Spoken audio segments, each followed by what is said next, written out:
Bom dia, boa tarde, boa noite. Hoje, dia 5 de novembro de 2022. Meu nome é João Ricardo Dornelles, professor da PUC do Rio de Janeiro, membro da ABJD. A ideia desse vídeo é responder uma pergunta, né? A pergunta é a seguinte: está na ordem do dia uma nova Guerra Fria? Estados Unidos e China estão indo em direção à nova Guerra Fria? Para responder essa pergunta, é necessário uma série de questões anteriores. A primeira delas diz respeito a um processo que não se iniciou agora, que vem ainda, do século XX, principalmente a partir, segundo alguns autores, a partir dos anos 60, 70, 80 do século XX, portanto, os últimos anos, as últimas décadas do século XX, entrando no século XXI, que é o processo, de decadência, podemos dizer assim, do poderio dos Estados Unidos. Muitos chamariam, e eu também, de uma decadência do Império Estadunidense, do Império dos Estados Unidos. Quando se fala império, é no sentido do poderio militar, econômico, cultural que os Estados Unidos passou a exercer no decorrer do século XX, sucedendo um outro poder muito forte, muito grande também no mundo todo, que seria o Império Britânico, e que a gente vê na situação do século XX, já desde o final da Primeira Guerra Mundial e principalmente depois de 1945, com o final da Segunda Guerra Mundial. Esse império americano, esse poderio, esse domínio, essa hegemonia dos Estados Unidos no mundo inteiro, ela entra em decadência, uma longa decadência, como todo império, se a gente for lembrar o Império Romano e outras situações. Esse é um longo processo, que tem diferentes momentos históricos. Primeira coisa é isso. A segunda coisa importante, diz respeito a, que este império que eu estou chamando americano, esse poderio dos Estados Unidos, ele é sucessor, da construção de uma hegemonia, de um domínio do Ocidente em relação a todo mundo, e que a gente pode datar esse domínio, essa hegemonia do Ocidente, a partir dos séculos XV e XVI. Nós temos as diversas marcas em relação a isso. Uma das mais significativas é o processo de expansão colonial protagonizado por Portugal, Espanha e, posteriormente, outras potências europeias, Holanda, França, Inglaterra, mas principalmente, num primeiro impulso, Portugal e Espanha, levando ao que muitos chamam de descobrimentos, que talvez não seja o termo mais correto, e que construiu, aos poucos, a hegemonia do Ocidente. Uma hegemonia do Ocidente, uma hegemonia atlantista sobre o mundo todo, no decorrer de 500 anos, de 5 séculos vindo até hoje. Então, essa decadência do Império Americano, do Império Estadunidense, ela coincide, com uma mudança de parâmetros, uma mudança significativa, em relação a uma nova hegemonia que começa a se construir, e que não se dá, no eixo do Atlântico, no eixo do Ocidente, mas sim no Oriente, sim na região asiática, na região euroasiática, podemos dizer assim, e principalmente na região do Pacífico, tendo como centro, a China. Então, nós vemos, a partir, das últimas décadas, a ascensão da economia chinesa. A economia chinesa já é a segunda economia do mundo, já é, do ponto de vista tecnológico, possivelmente a primeira, potência tecnológica do mundo. Foi quem, inclusive, implementou, a vanguarda em relação ao 5G, nas telecomunicações, enfim.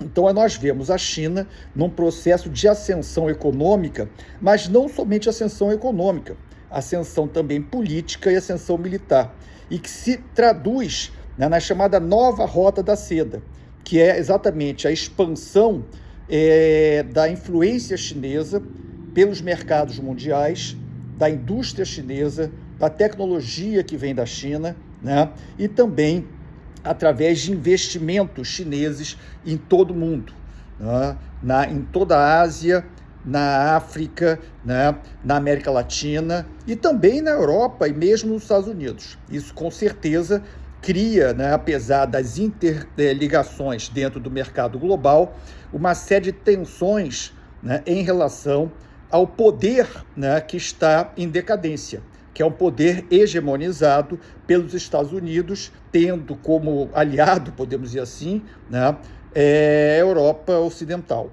Então, essa decadência do Império Estadunidense, a ascensão chinesa, né, e a expansão da China, não somente do ponto de vista econômico, comercial, financeiro, mas também do ponto de vista cultural e político pelo mundo todo. Ao mesmo tempo, nós temos, né, nos últimos 15 anos, a formação dos BRICS. O que são os BRICS? Né? BRICS é B de Brasil, R de Rússia, I de Índia, C de China e S de South Africa, África do Sul, né? Que seria exatamente a configuração de uma articulação, né, político, econômico, financeira e comercial alternativa, podemos dizer assim, em relação ao poderio, né, hegemonizado pelos Estados Unidos, por Wall Street, pela indústria estadunidense e europeia, enfim. Então, quer dizer, a construção de um outro bloco econômico, né, dentro do mundo. Isso trouxe uma série também de tensionamentos no cenário internacional. Por outro lado, nós vemos, né, que esse império estadunidense, né, em decadência, ele se torna mais agressivo do ponto de vista militar.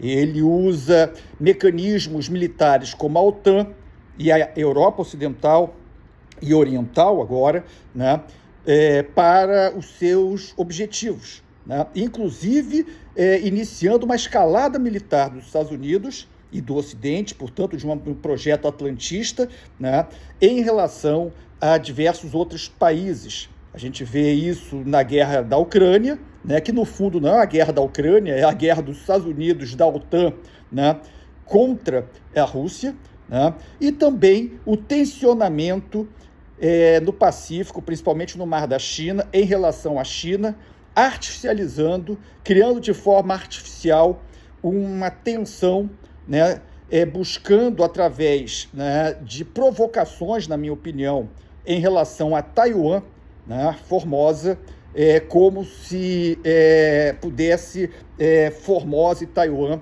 ser, quer dizer, uma plataforma, né, do projeto do Império Decadente dos Estados Unidos na Ásia contra a China. É importante notar o seguinte: Taiwan é território chinês. Historicamente, sempre foi território chinês. A gente pode até colocar, né? Quer dizer, a gente poderia imaginar alguma coisa completamente sem sentido, que seria uma autoridade chinesa ou de qualquer outro país do mundo indo à Califórnia e apoiando algum processo de independência da Califórnia em relação aos Estados Unidos, ou de qualquer outro estado, né? Com certeza os Estados Unidos não aceitariam isso, né? A história de Taiwan, que é território chinês, está ligado ao processo da Revolução Chinesa, né? E que a partir exatamente da vitória da Revolução Chinesa em 1949, né, as forças que foram derrotadas se encastelaram naquela ilha chamada Formosa, que é uma ilha do território chinês, né, historicamente, né? Enfim, não é centenas de anos, há muitos séculos, né? Quer dizer, e que quer dizer, faz parte da China, né? Nós vimos há 2 ou 3 meses atrás, no mês de julho ou agosto, uma das diferentes provocações dos Estados Unidos em relação à China, né, com uma visita oficial, protocolar, da Nancy Pelosi, que é a presidente da Câmara dos Deputados dos Estados Unidos, a Taiwan, né, quando a própria China colocou que isso daí seria, né, uma provocação, que seria um processo de estar, né, criando uma tensão, um tensionamento no sentido, né, contra a China, né? Por outro lado, os Estados Unidos estão articulando no Pacífico uma espécie de OTAN, uma aliança militar com a Austrália, Japão, Coreia do Sul, né, em relação à China, né, e, quer dizer, armando, né, esses países, inclusive deslocando e vendendo para a Austrália bombardeiros B-52, né, de largo alcance, né, enfim, num processo de escalada de militarização. Então, a resposta para essa pergunta, né, é sim, infelizmente, né, existe um potencial de uma nova Guerra Fria. Na minha opinião, essa Guerra Fria ela está ligada, né, à decadência do Império Americano, e como qualquer império em decadência pode demorar 20, 30, 40, né, 50 anos, um século, esse processo daí. E essa decadência, né, torna, portanto, os Estados Unidos uma potência militar, industrial, econômica, né, nuclear e financeira, também econômica, muito hostil, né, a qualquer mudança no cenário internacional, no cenário geopolítico. E o que nós estamos vendo exatamente essa mudança nesse cenário geopolítico. Os Estados Unidos, né, querem manter uma política internacional de unilateralismo, uma política unipolar, com uma única potência, e os Estados Unidos sendo essa potência, né, que domina o mundo inteiro, uma espécie de polícia do mundo, né? Quando diversos outros países do mundo, no caso, né, no Brasil, com um novo governo, né, que deve assumir a partir de 1º de janeiro, o governo Lula, né, e outros governos da América Latina, da África, né, enfim, a própria China, diversos outros países do mundo, né, a proposta de um multilateralismo contra o unilateralismo estadunidense, portanto, de um mundo multipolar, né, em que a relação entre as nações, entre os estados, entre os países, entre os povos, se dê de uma forma, enfim, democrática, né, não através da imposição de bloqueios e boicotes comerciais ou da pressão militar, como tem ocorrido, né, historicamente, a partir, né, do império, da potência militar estadunidense. Então, a resposta é sim, né? Infelizmente, estamos indo em direção a uma nova Guerra Fria.